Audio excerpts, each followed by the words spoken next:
গোপাল মুখোপাধ্যায়। কিছুদিন আগে পর্যন্ত এই বাঙালি নায়ককে অনেকেই চিনতেন না আপনারা। আত্মবিস্মৃত বাঙালি ভুলে গিয়েছিল ওই বীর বাঙালি যোদ্ধাকে, কিন্তু আজ কিছুদিনের মধ্যেই সকলে তার সম্পর্কে কিছু হলেও জানেন। এটা একটা বড় চেঞ্জ বলতে পারেন, যে রাতারাতি পরিবর্তন হয়েছে। আপনারা দোষ না ধরলে বলবো এটা একটা বিপ্লব।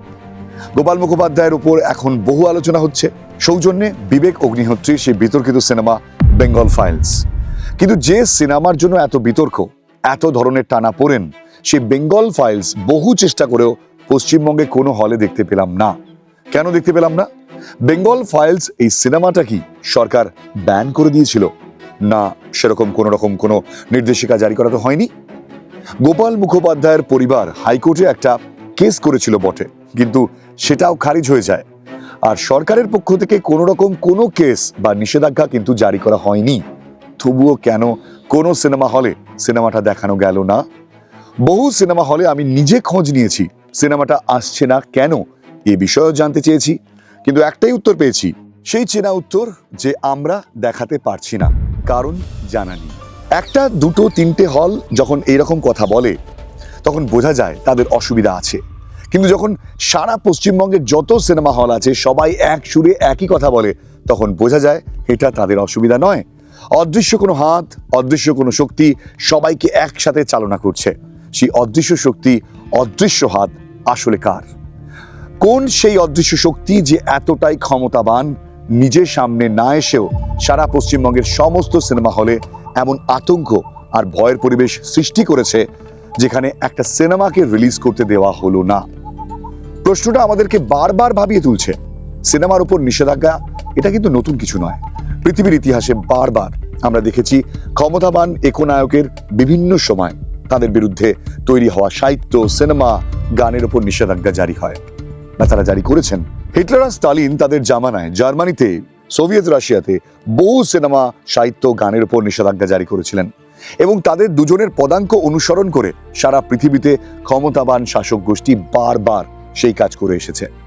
ভারতবর্ষ এই কালচার থেকে অনেকটা বাইরে ছিল। প্রথমে এই কালচার ভারতে সবচেয়ে বেশি দেখা গিয়েছিল 1975 সালে জরুরি অবস্থার সময়। দেশের প্রধানমন্ত্রী ছিলেন কে? শ্রীমতী ইন্দিরা গান্ধী এবং তার গুণধর পুত্র সঞ্জয় গান্ধীর ভয়ে বম্বেতে সেই সময় অনেক সিনেমা রিলিজই করেনি। অনেক গানের লাইন পর্যন্ত কেটে বাদ দেওয়া হয়েছিল। পশ্চিমবঙ্গে এই অভিযোগটা সে সময় খুব একটা ওঠেনি, তবে একেবারেই যে ওঠেনি তা কিন্তু নয়।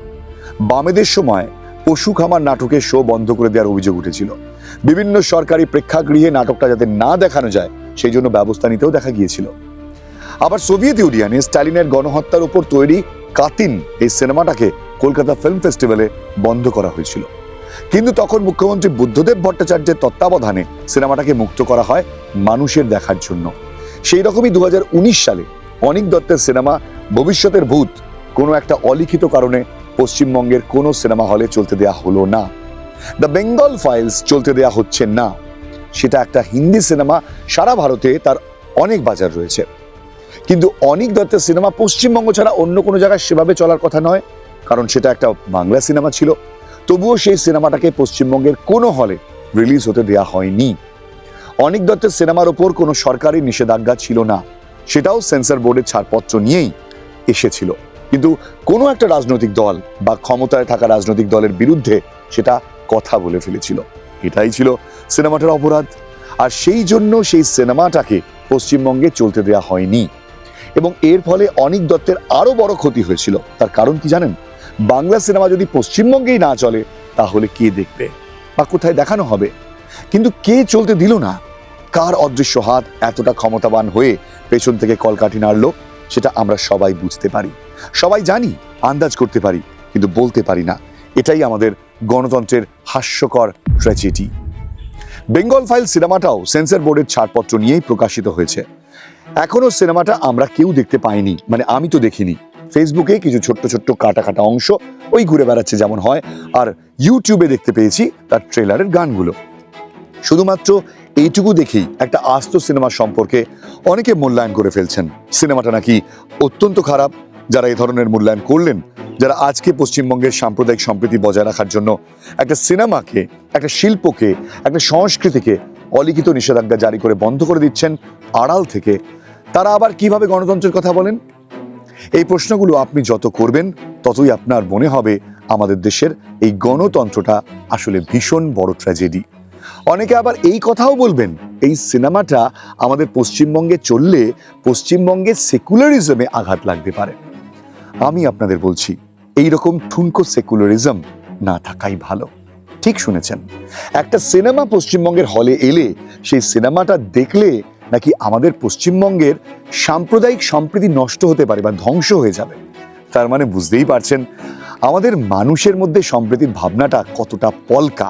সামান্য একটা টোকা মারলেই যদি সেটা এইভাবে ভেঙে পড়ে, আর সেটাকে নিয়ে এত ভয়ে ভয়ে থাকতে হয়, যে কারণে একটা সিনেমাকে অদৃশ্য হাত প্রকাশ হতে দিতে চাইছে না। বুঝতেই পারছেন এইরকম সেকুলারিজম আসলে একটা ঠাট্টা ছাড়া আর কিছুই না। গণতন্ত্রের ট্র্যাজেডিটা বেঙ্গল ফাইলসের ক্ষেত্রে আমাদের দিকে দাঁত বের করে হা হা করে হাসছে। কেন জানেন? সেদিন গিয়ে যারা অনিক দত্তের সিনেমা না চলতে দেওয়া নিয়ে রাস্তায় নেমে প্রতিবাদ করেছিল, আজকে তারা আবার নিশ্চুপ।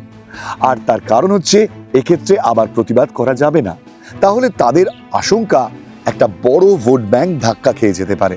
Freedom of speech, freedom of art, এই কথাগুলো যারা বলে তাদের কাছে এই কথাগুলোর মূল্য ঠিক ততক্ষণ যতক্ষণ নিজেদের হাতে ক্ষমতা থাকছে। সেটা যখন বিপক্ষে কারোর দিকে চলে যায়, নিজেদের ওপর এসে পড়ে, তখনই আর সেটার কোনো দাম নেই। এই জন্যই বেঙ্গল ফাইলস একটা আস্ত সিনেমা কোনো এক ক্ষমতাবানদের অদৃশ্য ইশারায় সমস্ত হলে বন্ধ হয়ে গেল। এটা দেখার পরও বিরাট প্রগতিশীল গণতন্ত্রপ্রেমী একদল মানুষ চুপ করে বসে রয়েছেন। তারা আবার মাঠে নামবেন যখন এখান থেকে কয়েক হাজার মাইল দূরে অন্য কোনো দেশে কোনো সিনেমা বন্ধ হয়ে যাবে, বা তাদের পক্ষে কথা বলছে এইরকম কোনো সিনেমা যখন ভারত সরকার বন্ধ করে দেবে, তখন তারা মাঠে নেমে প্রতিবাদ করবেন। অন্য সময় তারা অন্যকে জ্ঞান দেবেন, কিন্তু প্রতিবাদ করার সময় আমরা ওরা করবেন। ঠিক এইভাবেই আমি এক্ষেত্রে প্রতিবাদ করব। ফুলে নামের একটা সিনেমা রিলিজ করতে দেওয়া হচ্ছে না। মহারাষ্ট্রের সমাজ সংস্কার আন্দোলনের নেতা জ্যোতিরাও ফুলের ওপর তৈরি এই সিনেমাটিতে নাকি প্রাচীন যুগে ব্রাহ্মণদের অত্যাচার দেখানো হয়েছে। সেখানে ব্রাহ্মণদের গোষ্ঠীর থেকে প্রতিবাদ করা হচ্ছে যে এই সিনেমাতে তাদের খুব খারাপভাবে পোর্ট্রে করা হয়েছে, এবং এই কারণে এই সিনেমাটার ক্রমশ পিছিয়ে যাচ্ছে। অনেকেই বিষয়টাকে তুলে আনবেন, তাই আমি আগেই বললাম এই ধরনের অদৃশ্য হাতগুলো, এই ধরনের অদৃশ্য ক্ষমতাবান মানুষগুলো আমাদের গণতন্ত্রটাকে শেষ করে দিচ্ছে। যে কোনো সিনেমা আপনার পছন্দের হতে পারে, নাও হতে পারে, কিন্তু সেই সিনেমাটা দেখা বা না দেখার অধিকারকে ছেড়ে দেওয়া উচিত। বিবেক অগ্নিহোত্রী একজন বড় সিনেমা পরিচালক। তার সিনেমা আপনার ভালো লাগতে পারে, আবার তার সিনেমা আপনার খারাপ লাগতে পারে, মনে হতে পারে রাজনৈতিক প্রপাগান্ডা, এবং সেই কারণে আপনি আপনার মত অপরের উপর চাপিয়ে দিতে পারেন না। বিষয়টা অন্য জায়গায়। যদি আপনার মনে হয় সিনেমাটা সাধারণ মানুষের উপর প্রভাব বিস্তার করবে, তাহলে কিন্তু এটা বলতেই হবে বিবেক অগ্নিহোত্রীর ক্ষমতা আছে।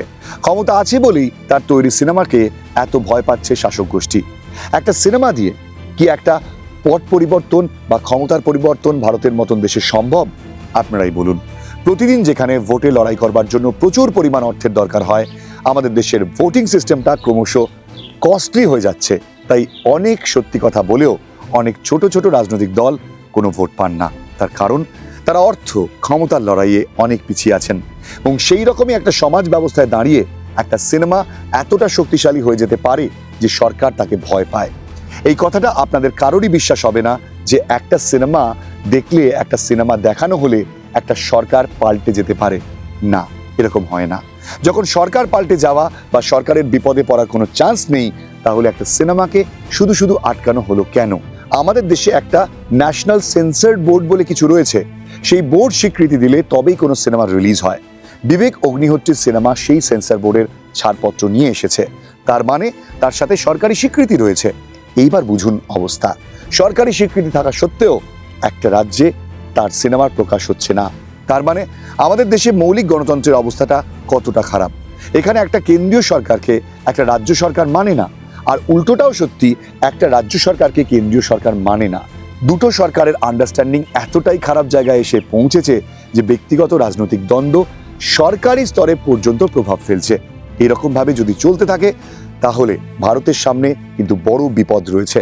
কারণ পশ্চিমবঙ্গ থেকেই ভারতের মৌলিক গণতন্ত্র হত্যা এবং ভারতের ঐক্য বিভাজিত করার চেষ্টাটা শুরু হলো, যেটা চরম লজ্জাকর এবং ভয়ঙ্কর একটা দিকে ভবিষ্যৎকে নিয়ে যাবে। বেঙ্গল ফাইলস খুব ভালো সিনেমা নাকি খুব খারাপ সিনেমা, এই দুটো শিবিরে ভাগ হয়ে যাওয়ার বাইরেও যে একটা শিবির থাকতে পারে যারা বলতে চায় বেঙ্গল ফাইলস ভালো হোক বা খারাপ, প্রপাগান্ডা হোক বা না হোক, সেটা একটা সিনেমা, আমরা সিনেমাটা দেখতে চাই, তারপর দেখার পর সিদ্ধান্ত নিতে চাই যে 1946 সালের গ্রেট ক্যালকাটা কিলিংস বা হিন্দু গণহত্যার উপর এই সিনেমাটাতে শুধুমাত্র রাজনৈতিক প্রচার করা হয়েছে নাকি অনেক সত্যি ঘটনাকেও তুলে ধরা হয়েছে। আজকালকার যুগে সত্যি কথা বলতে কোনো সিনেমাকে আটকানো কি সম্ভব?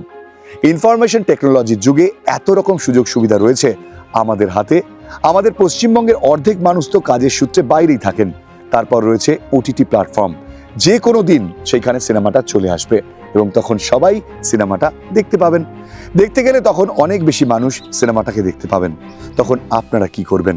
মানে আমি সেই সব ক্ষমতাবান মানুষদের বলছি যাদের অদৃশ্য হাতের ছোঁয়ায় বিভিন্ন হলের মালিকেরা এক সুরে হুক্কা হুয়া করে যাচ্ছেন, কোনো হলই পশ্চিমবঙ্গের সিনেমাটাকে চালাতে চাইছেন না, তারা তখন কি করবেন? আসলে এটা একটা পার্সোনাল, রাজনৈতিক এবং ইগো প্রবলেম। কারণ আপনারা নিজেরাও জানেন ওটিটি প্ল্যাটফর্মে সিনেমা আসবার পর আর আপনাদের কারোর কিছু করবার থাকবে না। অনিক দত্তের সিনেমাটার বেলাতেও আমরা তাই দেখেছি। কিন্তু আপনারা ভাবছেন যদি এইভাবে সিনেমাটার বিরাট কোনো বাণিজ্যিক ক্ষতি করা যায়, বেঙ্গল ফাইলসের ক্ষেত্রে সেটা যে হবে না আপনারা সেটা জানেন। তার কারণ কি? এটা একটা হিন্দি সিনেমা, সারা ভারতে অলরেডি রমরম করে চলছে সিনেমাটা। এখানে অবশ্য অনেকেই প্রচার করে বেড়াচ্ছেন সিনেমাটা চলছে না, সেটাও যে কতটা ভুয়ো প্রচার সেটাও আপনারা জানেন।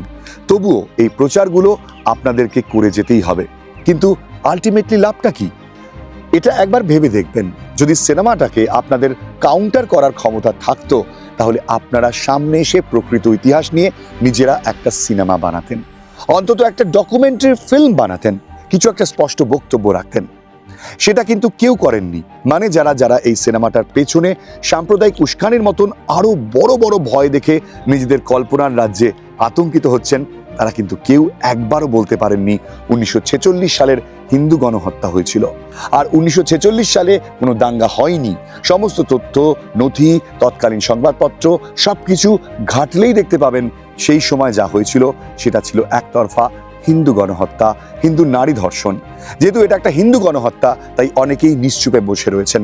এটা যদি অন্য কোনো গণহত্যা হতো তাহলে এতক্ষণে সবাই নেমে পড়তেন, বিশাল বিশাল বড় বড় রাজনৈতিক কথাবার্তা বলে মার্কেট গরম করে তুলতেন। 1984 সালে প্রধানমন্ত্রী শ্রীমতী ইন্দিরা গান্ধীর হত্যার পর কংগ্রেস একতরফাভাবে শিখ সম্প্রদায়ের মানুষকে হত্যা করেছিল। সেটা নিয়েও প্রগতিশীলদের খুব বেশি কথাবার্তা বলতে দেখা যায় না। আর হিন্দু গণহত্যাটাকে দেখালেই সবার গায়ে ফোসকা পড়ে যাচ্ছে। এই আপনাদের মতন মানুষদের জন্যই আমাদের ভারতবর্ষের মৌলিক গণতন্ত্রটা এই জায়গায় এসে দাঁড়িয়েছে। আমি আগেও এই কথা বলেছি, আরেকবার আপনাদের বলছি, কারণ এই কথাগুলো বারবার বলা দরকার। ইতিহাসকে চাপার চেষ্টা করলে ইতিহাসকে চাপা যায় না, বরং পরবর্তীকালে সেই ইতিহাস যখন বেরোয় তখন সেটা ভয়ঙ্কর রূপ ধারণ করে। যেভাবে এতদিন কিছু সেকুলার হিস্টোরিয়ান ভারতবর্ষের ইতিহাস থেকে 46 সালের হিন্দু গণহত্যাকে বাদ দেওয়ার চেষ্টা করেছেন কিন্তু পারেননি, সেটা আজকে যখন সামনে এসে দাঁড়িয়েছে তখন আপনারা ভুলভাল কথা বলছেন এবং সেই ইতিহাসকে চাপা দেওয়ার চেষ্টা করে যাচ্ছেন। বেঙ্গল ফাইল সিনেমাটিতে সঠিকভাবে দেখানো হয়েছে কি দেখানো হয়নি আমি জানি না, কিন্তু এটা আমি জানি এই সিনেমাটাতে আমাদের বাংলাকেই দেখানো হয়েছে। এর কিছু কিছু অংশ আমি দেখতে পেয়েছি, কোনোভাবে কোনো জায়গায় বাংলাকে কোনো অসম্মান করা হয়েছে বলে আমার মনে হয়নি। এমনকি এক বাঙালি অভিনেতা সৌরভ দাস, তাকে গোপাল মুখার্জির চরিত্রে যতটা ছোট ছোট ভিডিওতে দেখেছি খুব ভালো মানিয়েছে। আর তার অভিনয় যে কত সুন্দর সেটাও বুঝতে পেরেছি। একজন অভিনেতা শুধুমাত্র অভিনয় করেছে বলে তাকেও কম লাঞ্ছনার মুখে পড়তে হচ্ছে না। সেই পশ্চিমবঙ্গে শিল্পীর স্বাধীনতা, আর্ট কালচার এইসব নিয়ে প্রগতিশীলদের বড় বড় কথা শুনলে আমার এখন শুধু হাসি পায় না, তার সাথে বমিও পায়। সৌরভ দাসরা শান্তিতে নিজেদের মতন করে নিজেদের ইচ্ছায় অভিনয় করতে পারেন, তাদেরকে টেনে কাঠগড়ায় তোলার অধিকার কারণেই। বেঙ্গল ফাইলস খুব ভালো সিনেমা নাকি খুব খারাপ সিনেমা, এই দুই শিবির ভাগ হয়ে গিয়ে চিরকাল গাধার জীবনযাপন করা বন্ধ করুন। নিজেরা চিন্তা করুন, নিজেরা ভাবুন, তারপর সিদ্ধান্ত নিন। যদি আপনার মনে হয় সিনেমাটা দেখবেন না, দেখবেন না। আর যদি মনে হয় সিনেমাটা দেখবেন, আপনি দেখবেন, কারো আটকানো উচিত নয়। দেখবার পর যদি আপনার মনে হয় সিনেমাটা আপনার ভালো লাগেনি, মন খুলে বলুন সিনেমা আপনার ভালো লাগেনি। আর যদি মনে হয় সিনেমাটা ভালো লেগেছে, আপনি চিৎকার করে বলুন সিনেমাটা ভালো লেগেছে। কোনো রাজনৈতিক চিন্তা ভাবনা নিয়ে কোনো সিনেমা বানানোটা অপরাধ। শুধুমাত্র নিজের রাজনীতির কারণে সেই সিনেমাকে অনৈতিক, অগণতান্ত্রিকভাবে বন্ধ করে দেওয়াটা মৌলিক গণতন্ত্রের হত্যা ছাড়া আর কিছুই নয়। এই ভিডিওটা আমি এখানে শেষ করলাম। আপনারা আমার সাথে একমত কিনা প্লিজ কমেন্টসে জানাতে ভুলবেন না। আর এই ধরনের ভিডিওর জন্য যদি মনে হয় আয়াম বোস সঠিক কথা সঠিকভাবে আপনাদের সামনে তুলে ধরে, তাহলে প্লিজ এই চ্যানেলটিকে এই মুহূর্তেই সাবস্ক্রাইব করে নেবেন। আর হ্যাঁ, হোয়াটসঅ্যাপে জুড়তে চাইলে মানে যখনই ভিডিও দেবো সঙ্গে সঙ্গে পেয়ে যেতে চান, তাহলে ডেসক্রিপশনে গিয়ে হোয়াটসঅ্যাপের যে গ্রুপ লিঙ্কটা দেওয়া রয়েছে জয়েন করে যান। দেখা হচ্ছে আবার অনেক মানুষের সঙ্গে, আপনাদের সঙ্গে। আর এই ভিডিওটি ভালো লাগলে আপনারা প্রচুর মানুষের সঙ্গে শেয়ারও করতে পারেন। গণতন্ত্রের প্রশ্নে আয়াম বোস যেমন কথা বলতো ঠিক সেভাবেই কথা বলবে। আপাতত ভিডিওটা এখানে শেষ করছি। নতুন কোনো ভিডিওতে আপনাদের সঙ্গে দেখা হবে। জয় হিন্দ।